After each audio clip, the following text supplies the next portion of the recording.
জানালার কাছে বসন্তের নরম রোদে সার দিয়ে সাজানো আছে কাচের বড় বড় বয়াম। মুখগুলো ঢাকা আছে পরিষ্কার সাদা কাপড়ের ফেটটিতে।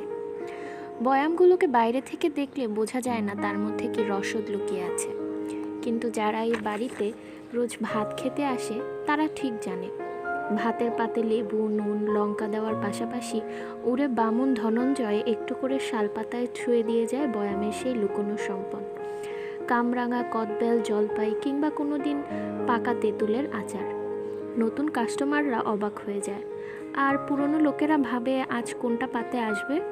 শুধু আচারের টানেই না, এই হোটেলে ভিড় লেগে থাকে পূব বাংলার এক বিধবা মহিলার হাতের রান্না খেতে। ইন্দুবালা কবে যে এই ভাতের হোটেল শুরু করেছিলেন আর কেন করেছিলেন নিজেও ঠিক মনে করতে পারেন না, তবু ভাষা ভাষা ছবির মতো মনে পড়ে অনেক কিছু। শুধু সেবার যখন কোলের এক মেয়ে আর ছোট্ট 2 ছেলেকে নিয়ে বিধবা হলেন, সেদিন থেকে বুঝতে শুরু করেছিলেন যারা এতদিন ঘিরে রাখত তাদের, যারা সুযোগ সুবিধা ঠিকমতো আদায় করে নিয়ে যেত, তারাই এখন ছায়ার মতো সরে যাচ্ছে। স্বামীর জুয়া আর মদের নেশায় এতদিন যারা আটকপাটি পর্যন্ত বিক্রি করায় সায় দিয়েছিল, তাদেরও আর দেখা গেল না বড় একটা। বরং সবাই কেমন যেন হারিয়ে গেল চারপাশ থেকে, বলা যায় ছেড়ে চলে গেল। তখনও খুলনা থেকে মাঝে মাঝে ভাই এসে খোঁজখবর নিয়ে যেত ইন্দুবালার। মা পোটলা করে পাঠাতো ভাজা চিড়ে, মুড়ি, বাড়ির সজনের ডাঁটা, চুইঝাল। তারপর সেটাও বন্ধ হলো, যুদ্ধ বাঁধল। বাড়ির অনেক দিন কোনো খোঁজ পেলেন না। একদিন সকালবেলায় গায়ের থেকে পালিয়ে আসা এক পাগলাটে লোকের কথায় জানতে পারলেন পুড়িয়ে দিয়েছে সব কিছু পাকিস্তানি মিলিটারি খান সেনারা। মা, ভাই, বাড়ির লোকজন আর কেউ বেঁচে নেই, এমনকি ভিটেটাও না। বাড়ির সামনের রাস্তাটায় বসে যুদ্ধের বিভৎসতার তাপ পোয়ানো লোকটা বিড়বিড় করে বকছিল, আর ইন্দুবালা তার সমস্ত সত্তা নিয়ে মন দিয়ে শুনছিলেন কয়েকটা প্রিয় মানুষের, তার চারপাশ থেকে চিরকালের জন্য হারিয়ে যাওয়ার গল্প। ইন্দুবালা একা হয়ে পড়েছিলেন, বড় একা। একটা শহরে 3 ছেলে মেয়ে আর পুরনো বাড়িতে নিজের শরীরের সমস্ত যৌবন নিয়ে এক্কেবারে একা। না, ইন্দুবালা কাঁদেননি। কাঁদার মতো সময় তার ছিল, কিন্তু পরিস্থিতি ছিল না। ভেতর থেকে কেমন যেন শুকনো হয়ে গিয়েছিল সব কিছু। স্বাধীন বাংলাদেশের পতাকা যেদিন উড়ল সেদেশের মাটিতে, এদেশে ইন্দুবালা ছেনুমিত্তির লেনের নিচের ঘর ঝাড় দিয়ে উনুন ধরালেন। ভাড়ারের চাল ছিল বাড়ন্ত। ছেলেমেয়েগুলো খিদের জ্বালায় তার স্বরে কাঁদছিল। পাওনাদারের দল দাঁড়িয়েছিল রাস্তায়। লক্ষ্মী মাছওয়ালি শেষ বাজারে একটু তাড়াতাড়ি বাড়ি ফিরছিল, আর থমকে দাঁড়িয়ে পড়েছিল নোনা ধরে ক্ষয়ে যাওয়া দোতলা বাড়িটার সামনে। লক্ষ্মী দেখেছিল একটা বছর 25-এর মেয়ে সদ্য বিধবার সাদা ধবধবে শাড়িতে এলো চুলে চুপ করে বসে আছে ধরে ওঠা উনুনটার সামনে। উনুনে গুলের আঁচে ফর্সা মেয়েটার মুখ লাল হয়ে আছে। ওদিকে দূরে দাঁড়িয়ে আছে চিল শকুনের মতো পাওনাদাররা। লক্ষ্মীর যেন কি একটা মনে হয়েছিল সেই মুহূর্তে। এই বাড়িতে মাছ বিক্রি করেছে সে বহুদিন, এই বাড়ির নুন খেয়েছে সে। একটুও সময় নষ্ট করেনি লক্ষ্মী। সোজা এসে দাঁড়িয়েছিল ইন্দুবালার সামনে। গ্যাট থেকে 2 টাকা বার করে মেঝের ওপর রেখে দিয়ে বলেছিল, আজ তোমার বাড়িতে 2টো ভাত মুখে দিব মাজি, কিছু মনে করো না। 12টা 25-এর ক্যানিং লোকাল ছুড়ে গেল যে, এখন 2টো পেটে না পড়লে বাড়ি ফিরতে সাজ হয়ে যাবে, আর শরীর চলবে না মাজি। ইন্দুবালা হ্যাঁ না কিছু বলেননি। তাদের খুলনার বাড়িতে অতিথিরা কোনোদিন ভাত না খেয়ে যায়নি। আজও তিনি লক্ষ্মীকে ফেরত পাঠাতে পারলেন না। বলতে পারলেন না তার ভাড়ারে ফোটাবার মতো চালটুকুও নেই। লক্ষ্মীর ঝাঁপিতে এক আনাও নেই যা দিয়ে তিনি তার দৌড়ে আসা লক্ষ্মীকে মুড়ি কিনে খাওয়াতে পারেন। 7-5 না ভেবে একটু কুণ্ঠা নিয়েই ইন্দুবালা লক্ষ্মীর দেওয়া টাকাটা আঁচলে বাঁধলেন। উনুনে চাপালেন 1 হাঁড়ি জল। ছোট মেয়েকে দোতলার ঘরে ঘুম পাড়িয়ে এসে বড় ছেলে প্রদীপকে পাঠালেন সামনের মুদিখানার দোকানে। খিড়কির দরজা খুলে নিজে বাড়ির পেছনের বাগান থেকে নিয়ে এলেন সবে কচি পাতা আসা কুমড়ো শাক, গাছের পাকা লঙ্কা। শাশুড়ির আমলের পুরনো ভারী শিলটা পাতলেন অনেক দিন পরে। যত্ন করে ধুয়ে সেই কবেকার প্রাচীন হিমশীতল পাথরটার ওপর রাখলেন সর্ষে দানা। শিল আর নোড়ার আদিম ঘর্ষণে খুলনা থেকে পাঠানো মায়ের শেষ সর্ষেটুকু বেটে ফেললেন ইন্দুবালা অল্পক্ষণের মধ্যেই। লোহার কড়াইতে জল মরতে থাকা সবুজ ঘন কুমড়ো শাকের ওপর আজলা করে ছড়িয়ে দিলেন সর্ষের মণ্ড। কয়লার আঁচে টকবক আওয়াজে ফুটতে থাকলো কচি শাকগুলো, তার নরম পাতাগুলো। সাতলানোর ঝাঁজ ছাড়িয়ে পড়ল গোটা বাড়িতে। দোতলার ঘরে খুকি চোখ মেলে হাত পা নেড়ে খেলতে থাকলো। ছোট দুই ছেলে গরম ভাত খাওয়ার বাসনায় থালা নিয়ে এসে বসে পড়ল রান্নাঘরের দরজায়। তখনও লাল লঙ্কাগুলোর গা থেকে ঝাল মিশছে কুমড়ো শাকের হালকা সবুজ মাখো মাখো সর্ষে ঝোলে। রান্নার পাট শেষ হলে ইন্দুবালা উপরের ঘরের তাক থেকে পারলেন গতবারের তেঁতুলের আচার। আসন পেতে লক্ষ্মীকে যত্ন করে খাওয়ালেন। ফেরার সময় বাকি পয়সা ফেরত দিতে গেলে লক্ষ্মী বলল, এ কিরম বাত হলো মাঝি, কাল যে আবার খাবো, হররোজ পয়সা দেব নাকি তোমায়, ওটা তুমি রেখে দাও। লক্ষ্মী সেই যে গেল, পরের দিন ফিরে এলো আরও 3 জনকে সঙ্গে নিয়ে। এইভাবে আস্তে আস্তে বাজারের সবাই এসে খাওয়া শুরু করলো ইন্দুবালার নিচের ঘরে। একদিন উড়িষ্যা থেকে এলো ধনঞ্জয়। কেউ তাকে ডাকেনি, কেউ কথা বলেনি। দরজার কাছে শুধু ভাত খাওয়ার জন্য বসেছিল বেচারা। বড় মায়া হয়েছিল তাকে দেখে ইন্দুবালার। ওই বয়সের একটা ভাই ছিল যে তার। যুদ্ধের সময় খান সেনারা জ্বালিয়ে দিয়েছে নাকি তাকে। আর একটুও মনে করতে চাননি সেসব কথা। অনেকটা ভাত আর ডাল দিলে চেটেপুটে খেয়ে নিয়েছিল সবটা ধনঞ্জয়। ছেলেদের খাইয়ে মেয়েকে ঘুম পাড়িয়ে রান্নাঘর পরিষ্কার করতে এসে ইন্দুবালা দেখেছিলেন সব কিছু সাফ সুতরো, থালাবাটি ধোয়া, এমনকি মাটির উনুনটা পর্যন্ত সুন্দর করে লেপা। সেই থেকে ইন্দুবালার সংসারে থেকে গেল উড়িষ্যার কোনো এক খরা পীড়িত অজগায়ের ধনঞ্জয়। সিঁড়ির নিচটা সাজিয়ে নিল তার নিজের মতো করে, সেখানেই থাকতে শুরু করলো সে। একদিন হঠাৎ রান্নার গন্ধে চলে এলেন সামনের কালেক্টর অফিসের বড়বাবু। ইন্দুবালার হাতের রান্না খেয়ে তার কবেকার মরে যাওয়া মায়ের কথা মনে পড়ল। নিদান দিলেন তার অফিসের সবাই এখানে খেতে আসবে। শুধু তাই নয়, নিজে থেকে খুশি হয়ে একটা হলুদ রঙের এনামেল বোর্ড টানিয়ে দিয়ে গেলেন ইন্দুবালার বাড়ির দরজার ঠিক ওপরে। সেখানে জলজল করে লেখা থাকলো, ইন্দুবালা ভাতের হোটেল। পৌরসভা থেকে লাইসেন্স হলো, 2 ছেলে বড় হলো। তারা দিব্য লেখাপড়া শিখে সুন্দর বিয়ে করে টুপটাপ সরে পড়ল। মেয়ে গেল জামাইয়ের সাথে পাঞ্জাবে, হিল্লিতে দিল্লিতে ঘুরে ঘুরে সংসার করতে। ইন্দুবালা একা থেকে গেলেন তার ভাতের হোটেল নিয়ে। একদম একা। একা কেন থাকলেন তার একটা বিস্তৃত ব্যাখ্যান দেয়া যেতই। গল্পের পরিসর জটিল করার জন্য প্যাচ পয়জার কম ছিল না। কিন্তু তাহলে একতরফা ইন্দুবালার কথা শুনলে চলতো না। তার সাথে তার 2 ছেলে এবং 1 মেয়ের কথাও শুনতে হতো। 4 পক্ষের কথা শুনলে মনে হতো বাঙালির চেনা গল্প। মা মানিয়ে নিতে পারছেন না ছেলেদের সংসারে, কেমন যেন পরপর মনে হচ্ছে নিজেকে। আজ পর্যন্ত সংসারের যে চাবিটা নিজের আঁচলের খুঁটে বাঁধা থাকতো, তা যেন চলে গেছে অন্য কারো হাতের মুঠোয়। ওদিকে ছেলেরা বলতো, মা বড় বেশি নিজের মতো করে চলতে চাইছে, কারো কথাই শুনতে চাইছে না। বয়সেরও তো একটা ছায়ানিবিড় শান্তি আছে, কিন্তু ইন্দুবালা নিজে থেকেই সেসবের কোনো বালাই ছিল না। আর কোনো কালেই তো মেয়ের বাড়িতে বাঙালি মায়েরা থাকতে খুব আহ্লাদিত হননি, সবসময় কিন্তু কিন্তু করেছেন।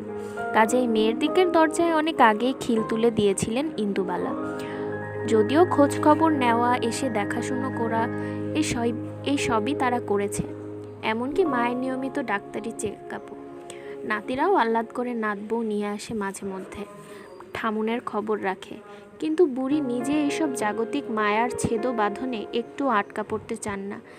একদিনও ভাতের হোটেল বন্ধ হয়নি লক্ষ্মীর খাওয়ার দিন থেকে। বন্যা, কলেরা, ডেঙ্গু, দাঙ্গা, কারফিউ কোনো কিছুতেই ইন্দুবালা ভাতের হোটেলের উনুনে আঁচ নেভেনি। ভাড়ারে বাড়ন্ত হয়নি চাল, বাড়ির পেছনের বাগানের কুমড়ো শাক। আজ ইন্দুবালার বয়স যখন 7-এর ঘর ছুঁয়ে ফেলেছে, তখন ছেলেরা মাকে এই ব্যবসা বন্ধ করতে বললে, নিজের হাতে রান্নাবান্না না করার ফরমান জারি করলে অশান্তি বাঁধে কালবৈশাখীর মতো। ফলে বেশ কিছুদিন মুখ দেখাদেখি বন্ধ থাকে দুপক্ষের। তখন শিবরাত্রির সলতের মতো বিজয়া, পয়লা বৈশাখের নমস্কারটুকু টিকিয়ে রাখে নাতি নাতনিরা। ছেলেরা দূর থেকে ফোন করে খবর নেয়। ধনঞ্জয়কে বকাঝকা করে মায়ের ঠিকমতো দেখাশোনা করার জন্য। আর ইন্দুবালাও তখন নিজের সামনে একটা পাঁচিল তুলে দেন। অভিমানের আদান প্রদান বেশ কিছুদিন অব্যাহত থাকে, কিন্তু তার মধ্যে ইন্দুবালার রান্নাঘরের মৌসুমি পদের কোনো বিরাম হয় না। সেখানে কৌটো ভর্তি হতে থাকে পৌষের পিঠেতে, বর্ষায় ভাপা ইলিশে, গরমের মুড়ি ঘণ্টতে। ধনঞ্জয় সব দিয়ে আসে বুড়ির নাম করা টিফিন কৌটোতে ছেলে মেয়ে প্রত্যেকের বাড়ি বাড়ি। পূর্ণিমায় বুড়ির গাঁটে ব্যথা বেড়ে যায়। অমাবস্যায় হাঁটতে পারেন না প্রায়, তবু মলম লাগিয়ে গরম জলের সেঁক নিয়ে রান্না করেন ইন্দুবালা। অতগুলো লোক আসবে, আঙুল চেটে চেটে খাবে, বায়না করবে একটু শুক্তোর জন্য, একটু মাছের মাথা দিয়ে করা ডালের জন্য। পরিতৃপ্ত চাঁদপানা মুখগুলো দেখতেও ভালো লাগে যেন। এদের খাইয়েও সুখ। ইন্দুবালা তাই কোনো দিন কোনো তীর্থে যাননি, ধম্মকম্ম করেননি। ঠাকুরের কথামৃতের বাণী মনের মধ্যে আউড়ে গেছেন। নারায়ণ সেবা, জীবে প্রেম। তবে আজকে পূর্ণিমা, অমাবস্যা গ্রহণের মারপ্যাচ না থাকলেও পায়ের ব্যথাটা যেন বেড়েছে ইন্দুবালার। সকালে পাজি খুলে আতিপাতি দেখেছেন কোথাও কোনো বক্র দৃষ্টি নেই গ্রহের। তবুও বাড়ির পেছনে বাগানের সিঁড়িটা দিয়ে নামতেই হড়কে যাচ্ছিলেন আর একটু হলে। কবে থেকে ধনঞ্জয়কে বলে যাচ্ছেন, ওরে চুন ফেল, একটু নারকেল ঝাঁটা দিয়ে ঘষে ঘষে পরিষ্কার কর। তা কে শোনে কার কথা? থাকতো সেই আগের বয়স, কারোর কাজের জন্য তিনি বসে থাকতেন নাকি? ওই 10 কেজি চালের ভাত নিজে করেননি এক সময়? ফ্যান গালার সময় বাজারের লোকগুলো এসে দাঁড়িয়ে থাকতো জুই ফুলের মতো ভাত দেখার জন্য। ওই কারি কারি ফ্যান টেনে তুলে দিয়ে আসতেন না পাড়ার কুস্তির আখড়ায়? ছেলেগুলো খেত পরিতৃপ্তি করে। মা শিখিয়েছিল ভাত হলো লক্ষ্মী, তার কিছু ফেলা যায় না, কিছু ফেলতে নেই। কত মানুষ ওই ফ্যানটুকু খেয়ে বেঁচে আছে দুবেলা। এইসব বকতে বকতে ইন্দুবালা সিঁড়ি দিয়ে নামেন, খিড়কির দরজা খুলেন। সেখানেই তো সেই শাশুড়ি আমলের একটা ছোট্ট বাগান। একটা আম গাছ, একটা পেয়ারা, একটা লিকলিকে নারকেল গাছ খাড়াই হয়ে উঠেছে। এইসব ছাড়াও কয়েক ছটাক জমিতে ইন্দুবালা সাজিয়ে নিয়েছেন তার রান্নাঘরে কাজে লাগার মতো টুকিটাকি সবজি। যেন ফকিরের ঝুলি, কিছু না কিছু তুমি পাবেই। প্রচণ্ড পা ব্যথা নিয়ে এতটা সিঁড়ি ঠেলে এসে ইন্দুবালার মন ভালো হয়ে যায়। গোটা বাগান আলো করে ফুটে আছে কুমড়ো ফুল, তার উপর বিন্দু বিন্দু শিশির। এই ভরা বসন্তে, এই সুন্দর সকালে শহরের ইট কাঠ পাথরের মধ্যে কোথা থেকে যেন ডেকে উঠল একটা কোকিল। ইন্দুবালা কুমড়ো ফুলের উপর হাত বোলালেন। কোথা থেকে যেন পুরনো কলকাতার সেনু মিত্তিরের লেনের এদো গলির দোতলা বাড়ির ছোট্ট বাগান হয়ে গেল খুলনার কোলাপোতার নিকানো উঠোন। মাটির উনুনে শুকনো খেজুর পাতার জিরানো আঁচ, আর চাটুর উপর ছ্যাঁকছুক করে ভাজতে থাকা কুমড়ো ফুলের মিঠে বড়া। নামানোর সময় ঠাকুমা তার উপর যত্ন করে ছড়িয়ে দিতেন অল্প কিছু পোস্তর দানা। পাশে বাটি হাতে করে বসে থাকা ছোট্ট ইন্দুবালা আর তার ভাই। ঝপ করে একটা সকাল নিমিষে পাল্টে দিল ইন্দুবালা ভাতের হোটেলের আজকের মেনু। এক ঝুড়ি কুমড়ো ফুল তুলে নিয়ে এসে দোকানের সামনে কালো বোর্ডে চক নিয়ে লিখলেন, ভাত, ডাল, কুমড়ো ফুলের মিঠে বড়া, সর্ষে মাছ, জলপাইয়ের চাটনি। ধনঞ্জয় গাক গাক করে উঠল তার দেশওয়ালি ভাষায়। রেগে গেলে বাংলা তার ঠিক আসে না। আলু ভাজা হওয়ার কথা ছিল, সর্ষে মাছের জায়গায় পটল আলু ফুলকপির ঝোল হওয়ার কথা ছিল। এই সব কিছু ছেড়ে কিনা কুমড়ো ফুলের মিঠে বড়া? ইন্দুবালা কোনো কথা কানে তুললেন না, উত্তর দিলেন না। স্নান করে ধবধবে সাদা কাপড়ে রান্নাঘরে ঢুকলেন। বেলা যত বাড়তে থাকলো চারদিকের আকাশ বাতাস ছেয়ে গেল কুমড়ো ফুলের মিঠে বড়া ভাজার গন্ধে। সামনের মেজবাড়ির ছেলেমেয়েগুলো আজ বড় তাড়াতাড়ি ভাত খেতে এলো। কালেক্টর অফিসের কেরানিকুল বাড়ি থেকে খেয়ে এসেও দুপুরে 4টি ভাত বেশি খেতে চাইল। কবেকার খুলনার এক উঠোন রান্না জড়ো হলো ইন্দুবালার হোটেলে। সবার খাওয়ার তারিফ যখন তিনি রান্নাঘরের মধ্যে থেকে পাচ্ছিলেন, ছেলে ছোকরাগুলো দিদা বলে এসে যখন জড়িয়ে ধরে আদর করে চলে যাচ্ছিল, বাড়ি যখন ম করছে গন্ধে, ঠিক তখনই সেই পরন্ত বেলার হোটেলের সামনে এসে দাঁড়ালো একটা ক্যাব। নেমে এলো যে মেয়েটি, সেও প্রায় 10 বছর পরে ফিরছে কলকাতায়। মেয়েটির ছোট করে কাটা চুল, মেয়েটির হাব ভাব, মেয়েটির পোশাক, তার বিদেশি লাগেজ কাস্টমারের ভাত খাওয়ার ছন্দপতন ঘটায়। সবাই হা করে তাকিয়ে থাকে অবাক হয়ে। এই সময় এই ছেনুমেত্তির লেনে পড়িয়ে এলো কোথা থেকে? মেয়েটি শটান গটমট করে এগিয়ে আসে, চোখের রোদ চশমাটা মাথার উপর তোলে। হেলে যাওয়া খয়াটে এনামেলের বোর্ডে ইন্দুবালা ভাতের হোটেল তার আমেরিকার প্রবাস জীবনে হারিয়ে যাওয়া বর্ণ পরিচয়ে পড়তে অসুবিধে হয় না। দরজার সামনে একঘর লোকের মধ্যে অস্ফুট স্বরে ডাকে, ঠাম্মি। ইন্দুবালা তখন যত্ন করে শেষ কুমড়ো ফুলের বড়াটা ভাজছিলেন চাটুর উপর। অনেক দিনের হারিয়ে যাওয়া কণ্ঠস্বরে ঘুরে থাকান। তার হাতে বেসনের প্রলেপ, কপালে উনুনের আঁচের বিন্দু বিন্দু ঘাম। সোনালি ফ্রেমের চশমাটা একটু ঠিক করে এগিয়ে আসেন, ভালো করে দেখেন এক পশলা রোদ ঢোকা রান্নাঘরে মেয়েটার মুখটাকে। নয়ন না? জড়িয়ে ধরে সুনয়নী তার ঠাম্মিকে। কোনো শব্দ যেন আর বেরোতে চায় না তার গলা থেকে, শুধু ফোপানো কান্নায় বোঝা যায় ভাঙা ভাঙা কথা। আমায় একটু তোমার কাছে থাকতে দেবে ঠাম্মি? ইন্দুবালা কানকে যেন বিশ্বাস করতে পারেন না। তার বড় ছেলের এই মেয়েটি ঠিক তার মতোই, একরোখা, কারো কথা না শুনে, কাউকে তোয়াক্কা না করে কলেজ টপকে চলে গিয়েছিল বাইরে। কোনো এক বিদেশিকে বিয়েও করেছিল মনে হয়। তারপর আর কেউ খবর রাখেনি। মেয়েটা যে এই বাড়ির কেউ ছিল, এই বাড়ির কেউ হয়, সে কথা যেন ভুলেই গিয়েছিল সবাই। শুধু নতুন বছরে একটা করে কার্ড আসতো ইন্দুবালার কাছে, ফুল, লতাপাতা, সূর্য দেওয়া। ইংরেজিতে লেখা থাকতো অনেক কিছু। ইন্দুবালা ওগুলো সাজিয়ে রেখে দিতেন দেওয়ালে। সেই নয়ন, আমাকে ভুলে যাওনি তো ঠাম্মি? সবাই ভুলে গেছে আমাকে, বাবা, ভাই, কাকু, পিসি, সবাই। ইন্দুবালা নাতনির থুতনি ধরে চুমু খান, তাকে শান্ত হয়ে বসতে বলেন রান্নাঘরের ছোট্ট টুলটায়। সামনের টেবিলে শালপাতার থালায় নিজের হাতে ভাত বাড়েন, মাটির গ্লাসে জল দেন। আমার ঠাকুমা কি বলতো জানিস নয়ন? দুপুরের অতিথি হলো মেঘনা চাইতে জল, তাকে পেট পুরে না খাওয়ালে গেরস্তের অমঙ্গল হবে। মাঠ ভরা ধান হবে না, গোলা ভরা ফসল উঠবে না, মা লক্ষ্মী বিরূপ হবেন, ভিটে মাটি ছাড়া করবেন। সুনয়নী ডুকরে কেঁদে ওঠে, তার যে ভিটে মাটি কিছু নেই আর, সব গেছে। ইন্দুবালা মেয়ের মাথায় হাত বোলান, মিষ্টি কুমড়ো ফুলের বড়ার মুখের সামনে ধরে বলেন, দেখ তো দিদি ভাই, মনে পড়ে কিনা কিছু? সুনয়নের কিছু মনে পড়ল কিনা বোঝা যায় না। তখন সে তার সদ্য ছেড়ে আসা স্প্যানিশ বয়ফ্রেন্ডের বিশ্বাসঘাতকতায় ব্যাকুল। কিন্তু ইন্দুবালার মনে পড়ল অনেক কিছু। সুনয়নীর জন্ম হয়েছিল এমনই এক ঝলমলে দুপুরে। সেদিন ছিল বাসন্তী পুজো। তিনি সারাদিন উপোস করেছিলেন। বাটিতে ভেজানো ছিল নতুন ছোলা, কুমড়োগুলো ডুমো ডুমো করে কাটা ছিল। দয়া গোয়ালিনী দিয়ে গিয়েছিল বাড়িতে পাতা ঘি। ইচ্ছে ছিল কুমড়ো ছক্কা রাধার। সেদিনও এমন বিকেল হয়েছিল সব কিছু সারতে।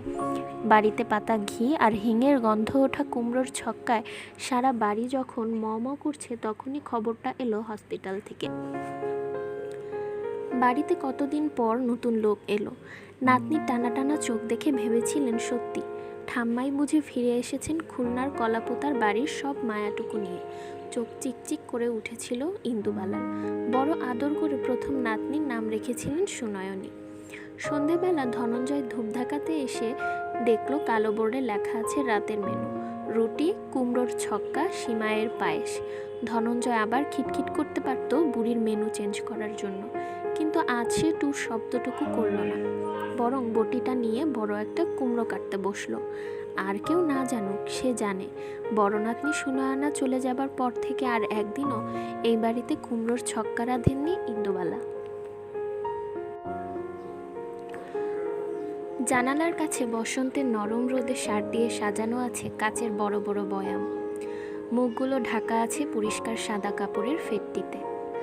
বয়ামগুলোকে বাইরে থেকে দেখলে বোঝা যায় না তার মধ্যে কি রসদ লুকিয়ে আছে, কিন্তু যারা এই বাড়িতে রোজ ভাত খেতে আসে তারা ঠিক জানে ভাতের পাতে লেবু, নুন, লঙ্কা দেওয়ার পাশাপাশি উড়ে বামুন ধনঞ্জয় একটু করে শালপাতায় ছুঁয়ে দিয়ে যায় বয়ামের সেই লুকোনো সম্পদ। কামরাঙা, কদবেল, জলপাই কিংবা কোনো দিন পাকা তেঁতুলের আচার। নতুন কাস্টমাররা অবাক হয়ে যায়, আর পুরনো লোকেরা ভাবে আজ কোনটা পাতে আসবে। শুধু আচারের টানেই না, এই হোটেলে ভিড় লেগে থাকে পূব বাংলার এক বিধবা মহিলার হাতের রান্না খেতে। ইন্দুবালা কবে যে এই ভাতের হোটেল শুরু করেছিলেন আর কেন করেছিলেন নিজেও ঠিক মনে করতে পারেন না। তবু ভাষা ভাষা ছবির মতো মনে পড়ে অনেক কিছু। শুধু সেবার যখন কোলের এক মেয়ে আর ছোট্ট 2 ছেলেকে নিয়ে বিধবা হলেন, সেদিন থেকে বুঝতে শুরু করেছিলেন যারা এতদিন ঘিরে রাখত তাদের, যারা সুযোগ সুবিধা ঠিকমতো আদায় করে নিয়ে যেত, তারাই এখন ছায়ার মতো সরে যাচ্ছে। স্বামীর জুয়া আর মদের নেশায় এতদিন যারা 8 কপাটি পর্যন্ত বিক্রি করায় সায় দিয়েছিল, তাদেরও আর দেখা গেল না বড় একটা। বরং সবাই কেমন যেন হারিয়ে গেল চারপাশ থেকে, বলা যায় ছেড়ে চলে গেল। তখনও খুলনা থেকে মাঝে মাঝে ভাই এসে খোঁজখবর নিয়ে যেত ইন্দুবালার। মা পোটলা করে পাঠাতো ভাজা চিড়ে, মুড়ি, বাড়ির সজনের ডাঁটা, চুই ঝাল। তারপর সেটাও বন্ধ হলো, যুদ্ধ বাঁধল। বাড়ির অনেক দিন কোনো খোঁজ পেলেন না। একদিন সকালবেলায় গায়ের থেকে পালিয়ে আসা এক পাগলাটে লোকের কথায় জানতে পারলেন পুড়িয়ে দিয়েছে সব কিছু পাকিস্তানি মিলিটারি খান সেনারা। মা, ভাই, বাড়ির লোকজন আর কেউ বেঁচে নেই, এমনকি ভিটেটাও না। বাড়ির সামনের রাস্তাটায় বসে যুদ্ধের বীভৎসতার তাপ পোয়ানো লোকটা বিড়বিড় করে বকছিল, আর ইন্দুবালা তার সমস্ত সত্তা নিয়ে মন দিয়ে শুনছিলেন কয়েকটা প্রিয় মানুষের তার চারপাশ থেকে চিরকালের জন্য হারিয়ে যাওয়ার গল্প। ইন্দুবালা একা হয়ে পড়েছিলেন, বড় একা। একটা শহরে 3 ছেলে মেয়ে আর পুরনো বাড়িতে নিজের শরীরের সমস্ত যৌবন নিয়ে এক্কেবারে একা। না, ইন্দুবালা কাঁদেননি।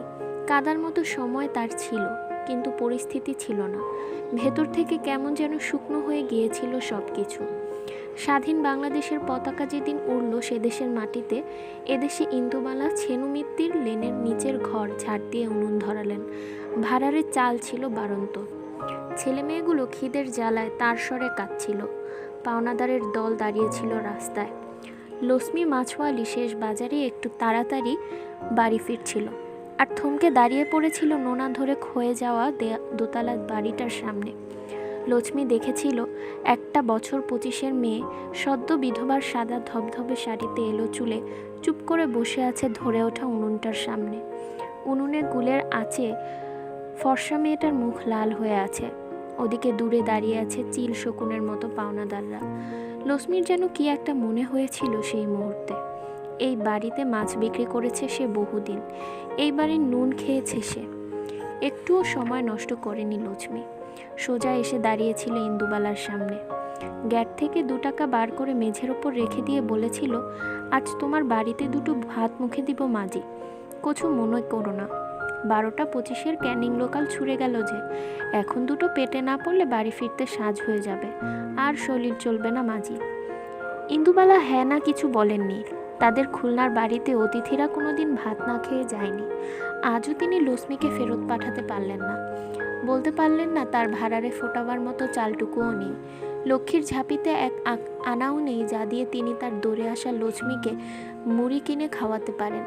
7-5 না ভেবে একটু কুণ্ঠা নিয়েই ইন্দুবালা লক্ষ্মীর দেওয়া টাকাটা আঁচলে বাঁধলেন। উনুনে চাপালেন 1 হাঁড়ি জল। ছোট মেয়েকে দোতলার ঘরে ঘুম পাড়িয়ে এসে বড় ছেলে প্রদীপকে পাঠালেন সামনের মুদিখানার দোকানে। খিড়কির দরজা খুলে নিজে বাড়ির পেছনের বাগান থেকে নিয়ে এলেন সবে কচি পাতা আসা কুমড়ো শাক, গাছের পাকা লঙ্কা। শাশুড়ির আমলের পুরনো ভারী শিলটা পাতলেন অনেক দিন পরে। যত্ন করে ধুয়ে সেই কবেকার প্রাচীন হিমশীতল পাথরটার ওপর রাখলেন সর্ষে দানা। শিল আর নোড়ার আদিম ঘর্ষণে খুলনা থেকে পাঠানো মায়ের শেষ সর্ষেটুকু বেটে ফেললেন ইন্দুমালা অল্পক্ষণের মধ্যেই। লোহার কড়াইতে জল মরতে থাকা সবুজ ঘন কুমড়ো শাকের ওপর আজলা করে ছড়িয়ে দিলেন সর্ষের মণ্ড। কয়লার আঁচে টকবক আওয়াজে ফুটতে থাকলো কচি শাকগুলো, তার নরম পাতাগুলো। সাতলানোর ঝাঁঝ চারিয়ে পড়ল গোটা বাড়িতে। দোতলার ঘরে খুকি চোখ মেলে হাত পা নেড়ে খেলতে থাকলো। ছোট 2 ছেলে গরম ভাত খাওয়ার বাসনায় থালা নিয়ে এসে বসে পড়ল রান্নাঘরের দরজায়। তখনও লাল লঙ্কাগুলোর গা থেকে ঝাল মিশছে কুমড়ো শাকের হালকা সবুজ মাখো মাখো সর্ষে ঝোলে। রান্নার পাট শেষ হলে ইন্দুবালা উপরের ঘরের তাক থেকে পারলেন গতবারের তেঁতুলের আচার। আসন পেতে লক্ষ্মীকে যত্ন করে খাওয়ালেন। ফেরার সময় বাকি পয়সা ফেরত দিতে গেলে লক্ষ্মী বলল, এ কিরম বাত হলো মাজি, কাল যে আবার খাবো, হররোজ পয়সা দেব নাকি তোমায়, ওটা তুমি রেখে দাও। লক্ষ্মী সেই যে গেল, পরের দিন ফিরে এলো আরও 3 জনকে সঙ্গে নিয়ে। এইভাবে আস্তে আস্তে বাজারের সবাই এসে খাওয়া শুরু করলো ইন্দুবালার নিচের ঘরে। একদিন উড়িষ্যা থেকে এলো ধনঞ্জয়। কেউ তাকে ডাকেনি, কেউ কথা বলেনি। দরজার কাছে শুধু ভাত খাওয়ার জন্য বসেছিল বেচারা। বড় মায়া হয়েছিল তাকে দেখে ইন্দুবালার। ওই বয়সের একটা ভাই ছিল যে তার। যুদ্ধের সময় খান সেনারা জ্বালিয়ে দিয়েছে নাকি তাকে। আর একটুও মনে করতে চাননি সেসব কথা। অনেকটা ভাত আর ডাল দিলে চেটেপুটে খেয়ে নিয়েছিল সবটা ধনঞ্জয়। ছেলেদের খাইয়ে মেয়েকে ঘুম পাড়িয়ে রান্নাঘর পরিষ্কার করতে এসে ইন্দুবালা দেখেছিলেন সব কিছু সাফ সুতরো, থালাবাটি ধোয়া, এমনকি মাটির উনুনটা পর্যন্ত সুন্দর করে লেপা। সেই থেকে ইন্দুবালার সংসারে থেকে গেল উড়িষ্যার কোনো এক খরাপীড়িত অজগায়ের ধনঞ্জয়। সিঁড়ির নিচটা সাজিয়ে নিল তার নিজের মতো করে, সেখানেই থাকতে শুরু করলো সে। একদিন হঠাৎ রান্নার গন্ধে চলে এলেন সামনের কালেক্টর অফিসের বড়বাবু। ইন্দুবালার হাতের রান্না খেয়ে তার কবেকার মরে যাওয়া মায়ের কথা মনে পড়ল। নিদান দিলেন তার অফিসের সবাই এখানে খেতে আসবে। শুধু তাই নয়, নিজে থেকে খুশি হয়ে একটা হলুদ রঙের এনামেল বোর্ড টানিয়ে দিয়ে গেলেন ইন্দুবালার বাড়ির দরজার ঠিক ওপরে। সেখানে জলজল করে লেখা থাকলো ইন্দুবালা ভাতের হোটেল। পৌরসভা থেকে লাইসেন্স হলো, 2 ছেলে বড় হলো, তারা দিব্য লেখাপড়া শিখে সুন্দর বিয়ে করে টুপটাপ সরে পড়ল। মেয়ে গেল জামাইয়ের সাথে পাঞ্জাবে, হিল্লিতে দিল্লিতে ঘুরে ঘুরে সংসার করতে।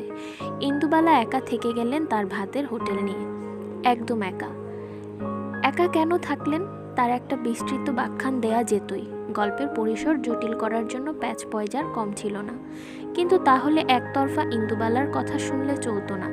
তার সাথে তার 2 ছেলে এবং 1 মেয়ের কথাও শুনতে হতো। 4 পক্ষের কথা শুনলে মনে হতো বাঙালির চেনা গল্প। মা মানিয়ে নিতে পারছেন না ছেলেদের সংসারে, কেমন যেন পরপর মনে হচ্ছে নিজেকে। আজ পর্যন্ত সংসারের যে চাবিটা নিজের আঁচলের খুঁটে বাঁধা থাকতো, তা যেন চলে গেছে অন্য কারো হাতের মুঠোয়। ওদিকে ছেলেরা বলতো মা বড় বেশি নিজের মতো করে চলতে চাইছে, কারো কথাই শুনতে চাইছে না। বয়সেরও তো একটা ছায়ানিবিড় শান্তি আছে, কিন্তু ইন্দুবালা নিজে থেকেই সেসবের কোনো বালাই ছিল না। আর কোনো কালেই তো মেয়ের বাড়িতে বাঙালি মায়েরা থাকতে খুব আহ্লাদিত হননি, সবসময় কিন্তু কিন্তু করেছেন। কাজেই মেয়ের দিকের দরজায় অনেক আগেই খিল তুলে দিয়েছিলেন ইন্দুবালা। যদিও খোঁজ খবর নেওয়া, এসে দেখাশুনো করা, এই সবই তারা করেছে। এমনকি মায়ের নিয়মিত ডাক্তারি চেকআপও। নাতিরাও আহ্লাদ করে নাতবউ নিয়ে আসে মাঝে মধ্যে, ঠামুনের খবর রাখে। কিন্তু বুড়ি নিজে এইসব জাগতিক মায়ার ছেদ বাঁধনে একটু আটকা পড়তে চান না। একদিনও ভাতের হোটেল বন্ধ হয়নি লক্ষ্মীর খাওয়ার দিন থেকে। বন্যা, কলেরা, ডেঙ্গু, দাঙ্গা, কারফিউ কোনো কিছুতেই ইন্দুবালা ভাতের হোটেলের উনুনে আঁচ নেভেনি। ভাড়ারে বাড়ন্ত হয়নি চাল, বাড়ির পেছনের বাগানের কুমড়ো শাক। আজ ইন্দুবালার বয়স যখন 7-এর ঘর ছুঁয়ে ফেলেছে, তখন ছেলেরা মাকে এই ব্যবসা বন্ধ করতে বললে, নিজের হাতে রান্নাবান্না না করার ফরমান জারি করলে অশান্তি বাঁধে কালবৈশাখীর মতো। ফলে বেশ কিছুদিন মুখ দেখাদেখি বন্ধ থাকে দুপক্ষের। তখন শিবরাত্রির সলতের মতো বিজয়া, পয়লা বৈশাখের নমস্কারটুকু টিকিয়ে রাখে নাতি নাতনিরা। ছেলেরা দূর থেকে ফোন করে খবর নেয়। ধনঞ্জয়কে বকাঝকা করে মায়ের ঠিকমতো দেখাশোনা করার জন্য। আর ইন্দুবালাও তখন নিজের সামনে একটা পাঁচিল তুলে দেন। অভিমানের আদান প্রদান বেশ কিছুদিন অব্যাহত থাকে, কিন্তু তার মধ্যে ইন্দুবালার রান্নাঘরের মৌসুমি পদের কোনো বিরাম হয় না। সেখানে কৌটো ভর্তি হতে থাকে পৌষের পিঠেতে, বর্ষায় ভাপা ইলিশে, গরমের মুড়ি ঘণ্টতে। ধনঞ্জয় সব দিয়ে আসে বুড়ির নাম করা টিফিন কৌটোতে ছেলে মেয়ে প্রত্যেকের বাড়ি বাড়ি। পূর্ণিমায় বুড়ির গাঁটে ব্যথা বেড়ে যায়, অমাবস্যায় হাঁটতে পারেন না প্রায়। তবু মলম লাগিয়ে গরম জলের সেক নিয়ে রান্না করেন ইন্দুবালা। অতগুলো লোক আসবে, আঙুল চেটে চেটে খাবে, বায়না করবে একটু শুক্তোর জন্য, একটু মাছের মাথা দিয়ে করা ডালের জন্য। পরিতৃপ্ত চাঁদপানা মুখগুলো দেখতেও ভালো লাগে যেন। এদের খাইয়েও সুখ। ইন্দুবালা তাই কোনোদিন কোনো তীর্থে যাননি, ধম্মকম্ম করেননি। ঠাকুরের কথামৃতের বাণী মনের মধ্যে আউড়ে গেছেন। নারায়ণ সেবা, জীবে প্রেম। তবে আজকে পূর্ণিমা, অমাবস্যা গ্রহণের মারপ্যাচ না থাকলেও পায়ের ব্যথাটা যেন বেড়েছে ইন্দুবালার। সকালে পাজি খুলে আতিপাতি দেখেছেন কোথাও কোনো বক্র দৃষ্টি নেই গ্রহের। তবুও বাড়ির পেছনে বাগানের সিঁড়িটা দিয়ে নামতেই হড়কে যাচ্ছিলেন আর একটু হলে। কবে থেকে ধনঞ্জয়কে বলে যাচ্ছেন, ওরে চুন ফেল, একটু নারকেল ঝাঁটা দিয়ে ঘষে ঘষে পরিষ্কার কর। তা কে শোনে কার কথা? থাকতো সেই আগের বয়স, কারোর কাজের জন্য তিনি বসে থাকতেন নাকি? ওই 10 কেজি চালের ভাত নিজে করেননি এক সময়? ফ্যান গালার সময় বাজারের লোকগুলো এসে দাঁড়িয়ে থাকতো জুঁই ফুলের মতো ভাত দেখার জন্য। ওই কারি কারি ফ্যান টেনে তুলে দিয়ে আসতেন না পাড়ার কুস্তির আখড়ায়? ছেলেগুলো খেত পরিতৃপ্তি করে। মা শিখিয়েছিল ভাত হলো লক্ষ্মী, তার কিছু ফেলা যায় না, কিছু ফেলতে নেই। কত মানুষ ওই ফ্যানটুকু খেয়ে বেঁচে আছে দুবেলা। এইসব বকতে বকতে ইন্দুবালা সিঁড়ি দিয়ে নামেন, খিড়কির দরজা খোলেন। সেখানেই তো সেই শাশুড়ি আমলের একটা ছোট্ট বাগান। একটা আম গাছ, একটা পেয়ারা, একটা লিকলিকে নারকেল গাছ খাড়াই হয়ে উঠেছে। এইসব ছাড়াও কয়েক ছটাক জমিতে ইন্দুবালা সাজিয়ে নিয়েছেন তার রান্নাঘরে কাজে লাগার মতো টুকিটাকি সবজি। যেন ফকিরের ঝুলি, কিছু না কিছু তুমি পাবেই। প্রচণ্ড পা ব্যথা নিয়ে এতটা সিঁড়ি ঠেলে এসে ইন্দুবালার মন ভালো হয়ে যায়। গোটা বাগান আলো করে ফুটে আছে কুমড়ো ফুল, তার উপর বিন্দু বিন্দু শিশির। এই ভরা বসন্তে, এই সুন্দর সকালে শহরের ইট কাঠ পাথরের মধ্যে কোথা থেকে যেন ডেকে উঠল একটা কোকিল। ইন্দুবালা কুমড়ো ফুলের উপর হাত বোলালেন। কোথা থেকে যেন পুরনো কলকাতার সেনুমিত্তিরের লেনের এদো গলির দোতলা বাড়ির ছোট্ট বাগান হয়ে গেল খুলনার কোলাপোতার নিকানো উঠোন। মাটির উনুনে শুকনো খেজুর পাতার জিরানো আঁচ, আর চাটুর উপর ছ্যাঁকছুক করে ভাজতে থাকা কুমড়ো ফুলের মিঠে বড়া। নামানোর সময় ঠাকুমা তার উপর যত্ন করে ছড়িয়ে দিতেন অল্প কিছু পোস্তর দানা। পাশে বাটি হাতে করে বসে থাকা ছোট্ট ইন্দুবালা আর তার ভাই। ঝপ করে একটা সকাল নিমিষে পাল্টে দিল ইন্দুবালা ভাতের হোটেলের আজকের মেনু। এক ঝুড়ি কুমড়ো ফুল তুলে নিয়ে এসে দোকানের সামনে কালো বোর্ডে চক নিয়ে লিখলেন ভাত, ডাল, কুমড়ো ফুলের মিঠে বড়া, সর্ষে মাছ, জলপাইয়ের চাটনি। ধনঞ্জয় গাক গাক করে উঠল তার দেশওয়ালি ভাষায়। রেগে গেলে বাংলা তার ঠিক আসে না। আলু ভাজা হওয়ার কথা ছিল, সর্ষে মাছের জায়গায় পটল আলু ফুলকপির ঝোল হওয়ার কথা ছিল। এই সব কিছু ছেড়ে কিনা কুমড়ো ফুলের মিঠে বড়া? ইন্দুবালা কোনো কথা কানে তুললেন না, উত্তর দিলেন না। স্নান করে ধবধবে সাদা কাপড়ে রান্নাঘরে ঢুকলেন। বেলা যত বাড়তে থাকলো, চারদিকের আকাশ বাতাস ছেয়ে গেল কুমড়ো ফুলের মিঠে বড়া ভাজার গন্ধে। সামনের মেজবাড়ির ছেলেমেয়েগুলো আজ বড় তাড়াতাড়ি ভাত খেতে এলো। কালেক্টর অফিসের কেরানিকুল বাড়ি থেকে খেয়ে এসেও দুপুরে 4টি ভাত বেশি খেতে চাইল। কবেকার খুলনার এক উঠোন রান্না জড়ো হলো ইন্দুবালার হোটেলে। সবার খাওয়ার তারিফ যখন তিনি রান্নাঘরের মধ্যে থেকে পাচ্ছিলেন, ছেলে ছোকরাগুলো দিদা বলে এসে যখন জড়িয়ে ধরে আদর করে চলে যাচ্ছিল, বাড়ি যখন ম করছে গন্ধে, ঠিক তখনই সেই পরন্ত বেলার হোটেলের সামনে এসে দাঁড়ালো একটা ক্যাব। নেমে এলো যে মেয়েটি, সেও প্রায় 10 বছর পরে ফিরছে কলকাতায়। মেয়েটির ছোট করে কাটা চুল, মেয়েটির হাব ভাব, মেয়েটির পোশাক, তার বিদেশি লাগেজ কাস্টমারের ভাত খাওয়ার ছন্দপতন ঘটায়। সবাই হা করে তাকিয়ে থাকে অবাক হয়ে। এই সময় এই ছেনুমেত্তির লেনে পড়িয়ে এলো কোথা থেকে? মেয়েটি শটান গটমট করে এগিয়ে আসে, চোখের রোদ চশমাটা মাথার উপর তোলে। হেলে যাওয়া খয়াটে এনামেলের বোর্ডে ইন্দুবালা ভাতের হোটেল তার আমেরিকার প্রবাস জীবনে হারিয়ে যাওয়া বর্ণ পরিচয়ে পড়তে অসুবিধে হয় না। দরজার সামনে একঘর লোকের মধ্যে অস্ফুট স্বরে ডাকে, ঠাম্মি। ইন্দুবালা তখন যত্ন করে শেষ কুমড়ো ফুলের বড়াটা ভাজছিলেন চাটুর উপর। অনেক দিনের হারিয়ে যাওয়া কণ্ঠস্বরে ঘুরে থাকান। তার হাতে বেসনের প্রলেপ, কপালে উনুনের আঁচের বিন্দু বিন্দু ঘাম। সোনালি ফ্রেমের চশমাটা একটু ঠিক করে এগিয়ে আসেন। ভালো করে দেখেন এক পশলা রোদ ঢোকা রান্নাঘরে মেয়েটার মুখটাকে। নয়ন না? জড়িয়ে ধরে সুনয়নী তার ঠাম্মিকে। কোনো শব্দ যেন আর বেরোতে চায় না তার গলা থেকে। শুধু ফোপানো কান্নায় বোঝা যায় ভাঙা ভাঙা কথা। আমায় একটু তোমার কাছে থাকতে দেবে ঠাম্মি? ইন্দুবালা কানকে যেন বিশ্বাস করতে পারেন না। তার বড় ছেলের এই মেয়েটি ঠিক তার মতোই, একরোখা, কারো কথা না শুনে, কাউকে তোয়াক্কা না করে কলেজ টপকে চলে গিয়েছিল বাইরে। কোনো এক বিদেশিকে বিয়েও করেছিল মনে হয়। তারপর আর কেউ খবর রাখেনি। মেয়েটা যে এই বাড়ির কেউ ছিল, এই বাড়ির কেউ হয়, সে কথা যেন ভুলেই গিয়েছিল সবাই।